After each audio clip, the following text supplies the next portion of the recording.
light on mental health and mental illness in our Hmong community. So thank you for coming tonight to help us do that. Back in 1998, I was a clinical psychologist student. I was a graduate student studying for clinical psychology, living in a small city in the Central Valley of California called Fresno. Now, Fresno is also home to a large Hmong community. And from the period of 1998 to 2001, according to the local newspaper, there had been a string of Hmong suicides among the youth.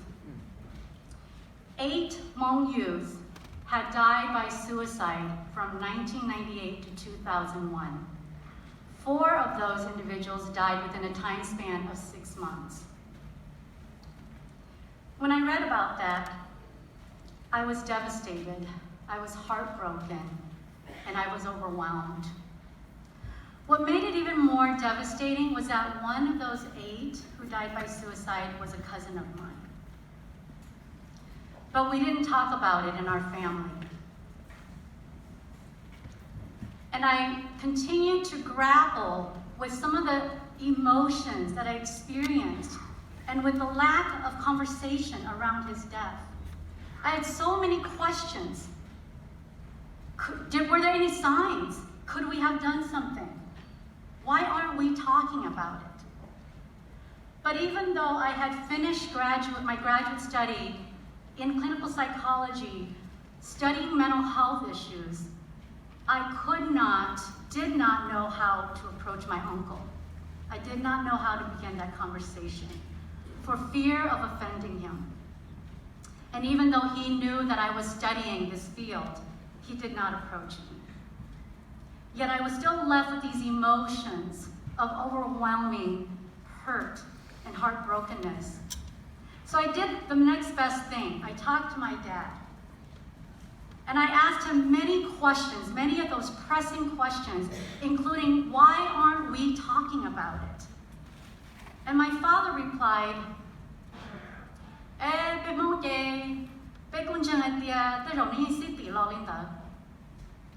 we, the Hmong people, believe that perhaps it was his fate, that it was his mandate in life, and that it was his fate to die by suicide at an early age. And we accept that. I couldn't accept that answer, so I pressed on. And I wondered, how is this family coping? How are his nuclear family coping with this loss of a son, of a brother? And my dad said to me, well, the family did conduct a traditional ceremony to prevent this from happening to their family again. That is enough. Now, in the Hmong culture, when someone dies by suicide, many Hmong believe that that person's soul cannot cross into the world of the spirits to reunite with their ancestors. They're merely stuck at the gates and cannot cross over, marked by their method of suicide. A noose around their neck if they hung themselves. Foaming at the mouth if they took some sort of poison. And that the only way that they can transcend into the world of their ancestors or cross over to the world of their ancestors is if the soul of another living individual, if someone else in the living world died by suicide, then that person's soul will replace the previous person's soul. And so the Hmong will conduct a traditional ceremony to prevent that from happening to the same family. So that they ask a relative to come and rebuke that deceased person's spirit from coming back. Even that response was not enough for me. I was not satisfied. Because in my Western mental health training, individualistic mind, I believe that suicide is preventable. And I believe that we could have done more. And one life lost was already too many lives lost, and I grieved for the deceased. Now, data statistics show that globally, one person dies by suicide every 40 seconds.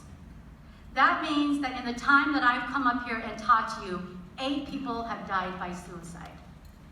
And that for every person who dies by suicide, 40 people have attempted suicide. So in the time that I've come up here to talk to you guys, 8 individuals have died by suicide and 160 people have attempted suicide. Moreover, in the United States, suicide is the second leading cause of death for individuals ages 10 to 34. Now, we don't have a lot of data on the Hmong community and suicide, but what we do have, which is limited, estimates that Hmong youth ages 18 to 25 are 4 times more likely to have suicidal ideation than the general public. Broadly speaking, for those who die by suicide, for those individuals who've died by suicide, 90% suffer from a mental illness. And that the most common mental illness is depression. And so depression becomes a risk factor for suicide. Yet we know that depression and all other kinds of mental illness are very much a stigma in many communities, especially in our Hmong community.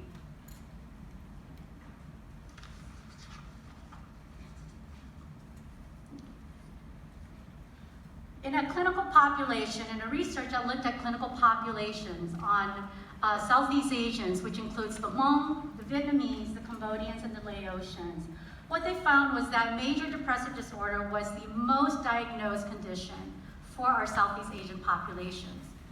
And that the Hmong are diagnosed, 80% of the Hmong are diagnosed with a major depressive disorder, more than their Southeast Asian counterparts. The Cambodians came at 70%, and the Vietnamese and Laotians came at around 50%. Research also shows that 33% of our Hmong population suffer from a mental health disorder, compared to 18% of the general population. Yet research further shows that we are underutilizing mental health services. Now, perhaps the reason for that is because we conceptualize health and healing in ways that Western American culture do not. We believe that when a person is not well, it is because of a physical health condition or because of spiritual suffering. So for example, for a condition that we might consider to be a major depressive disorder, perhaps the individual is feeling sad, hopeless, not sleeping well, their sleep is disturbed, their appetite is disturbed, maybe they're hearing voices, maybe they're just socially isolated, socially withdrawn. For those types of symptoms, in the Hmong culture, we might think maybe there's something wrong with their body. Maybe there's something wrong physically with them. So we seek a medical doctor for that. Or we might believe that that person has had some sort of spiritual suffering. So we seek a spiritual healer or a shaman for that.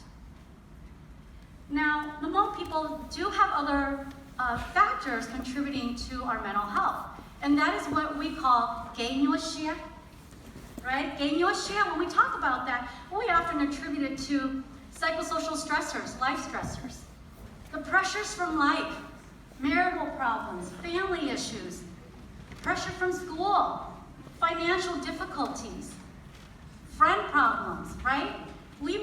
And for all of those psychosocial stressors, we may find the strategies in the Hmong community traditionally to be don't think about it. Oh,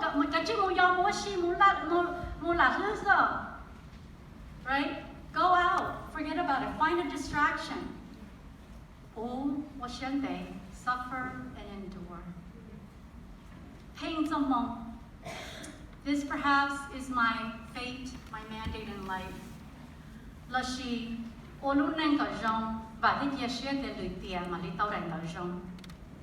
Just live a good life and hope that the next life will be a better life.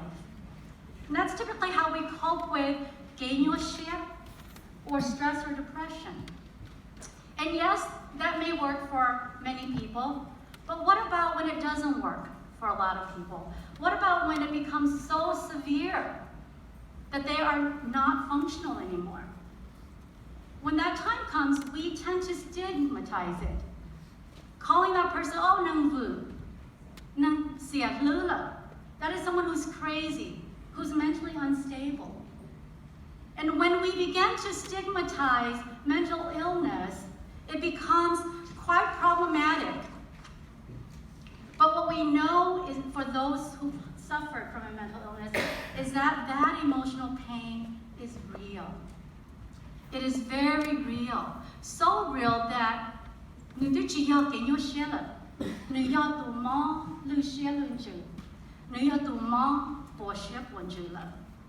becomes an emotional pain that begins to affect, to compromise our mental capacity.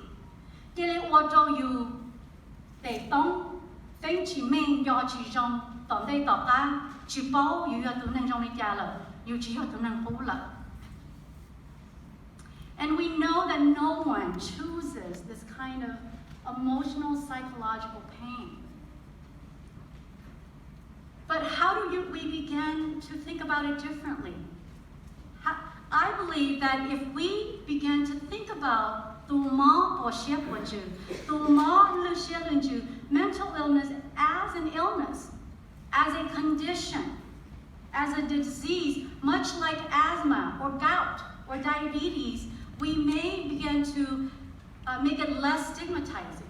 And when that happens, we may have more people who are more willing, more apt to seek services.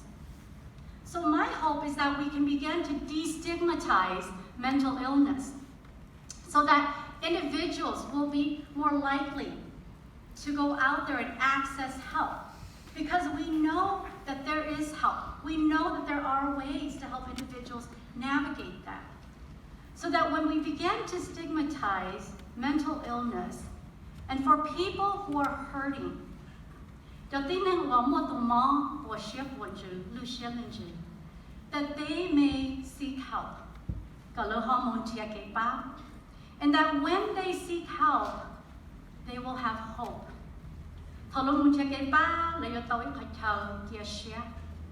And that when they have hope, there will be healing.